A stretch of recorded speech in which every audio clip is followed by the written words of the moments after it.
নেপালকে জিততে দিলেন না স্যাম কারেন। শেষ ওভারে মাত্র 5 রান দিয়ে ইংল্যান্ডকে জিতিয়েছেন স্যাম কারেন। নেপালে সমুদ্র নেই, তবে ক্রিকেট মাঠের গ্যালারিকে নীল নাল সমুদ্র বানিয়ে ফেললেন নেপালি সমর্থকেরা। আজ মুম্বাইয়ে ওয়াকিংওয়ারে স্টেডিয়ামে সেই নেপালি সমুদ্র হয়ে গিয়েছিল।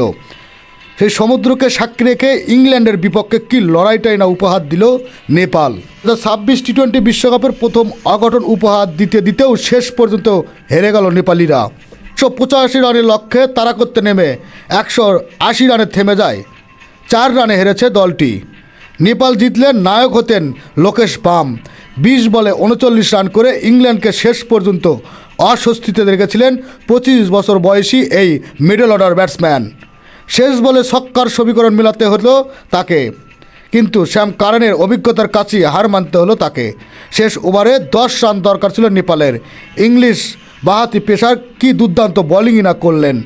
লাইং লেন্থ ঠিক রেখে দিলেন মাত্র 5 রান। ফল 4 রানের জয়ে বিশ্বকাপ শুরু করলো দুবারের চ্যাম্পিয়নরা। লোকের শেষ দিকে 4 ও 2 ছক্কায় নেপালকে জয়ের স্বপ্ন দেখিয়েছিলেন দীপেন্দ্র সিং ওইরি। রোহিত পডুলের গড়ে দেওয়া ভিতের উপর দাঁড়িয়ে 40 বলে 2 উইকেট হারানোর পর তৃতীয় উইকেটে 54 বলে 84 রান যোগ করেন দুজন।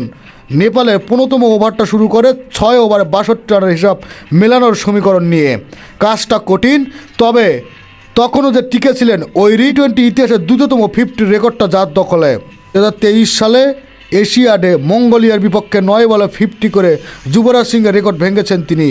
স্বপ্ন দেখিয়েছিলেন দীপেন্দ্র সিং ওইরি ও অধিনায়ক রোহিত পডেল্ল। পরে 2 ওভারে আবার বদলে গিয়েছে সব।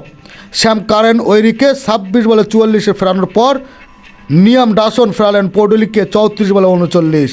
2 উইকেটে 124 থেকে মুহূর্তেই নেপাল 4 উইকেটে 126।